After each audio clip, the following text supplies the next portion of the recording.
Chaque année, à l'approche de décembre, un mot circule dans les salles de marché, dans les médias et même chez les particuliers, le rallye de fin d'année. Un phénomène qui, selon certains, ferait monter les marchés presque comme par magie. Mais est-ce vrai? Est-ce un mythe? Et surtout, est-ce que vous pouvez en profiter de manière smart en 2025?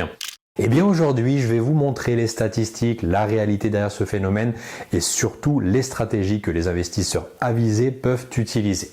Bienvenue dans cette nouvelle vidéo Smart Invest.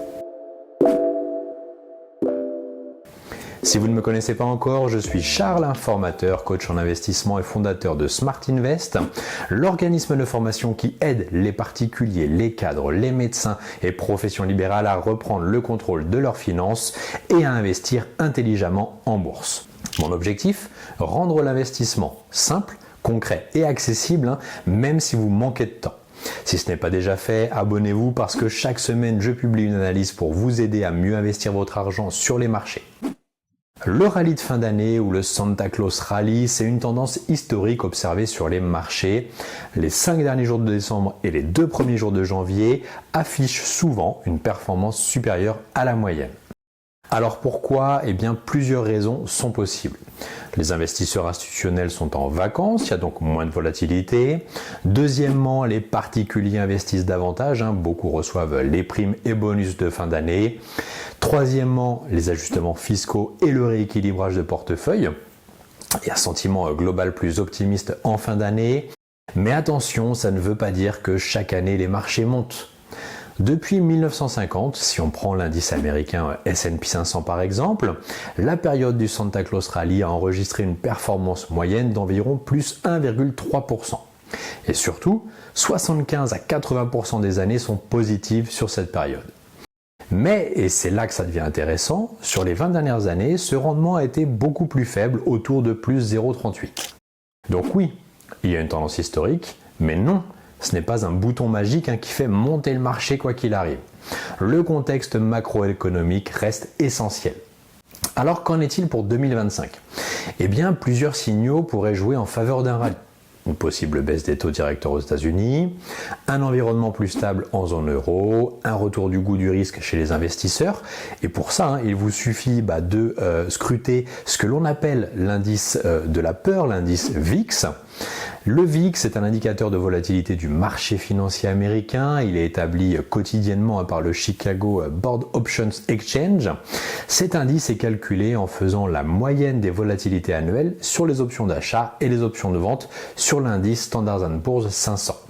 Autrement dit, il donne un repère sur la nervosité des investisseurs.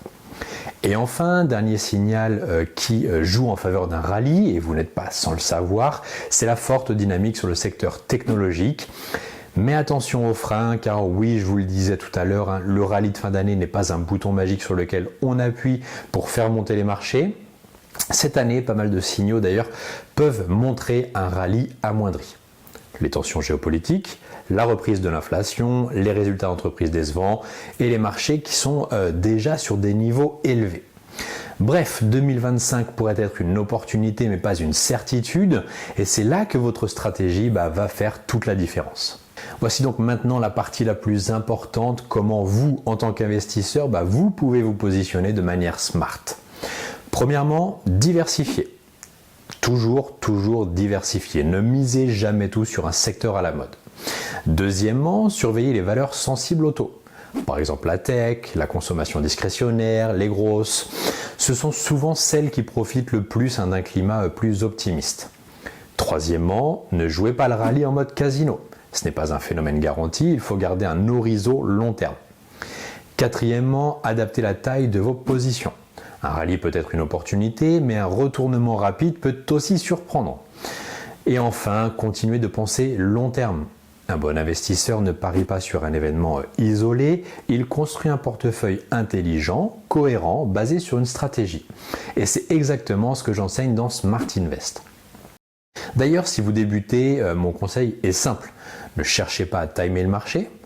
Commencez par un portefeuille diversifié, investissez régulièrement, faites de petits ajustements selon le contexte et suivez un plan clair plutôt que vos émotions. Le rallye de fin d'année doit être vu comme un phénomène intéressant, un bonus potentiel ou un outil pédagogique, mais surtout pas comme une stratégie en soi. Si vous voulez apprendre à investir intelligemment, sans spéculer, sans y passer des heures, j'ai créé une formation gratuite qui s'appelle Devenez investisseur. Dedans, je vous montre les bases solides pour comprendre la bourse, comment construire un portefeuille efficace et comment éviter les erreurs que je vois tous les jours. Je vous ai mis le lien d'ailleurs en description et bien sûr likez la vidéo, abonnez-vous et partagez-la à quelqu'un qui s'intéresse à la bourse. On se retrouve la semaine prochaine pour une nouvelle analyse Smart Invest.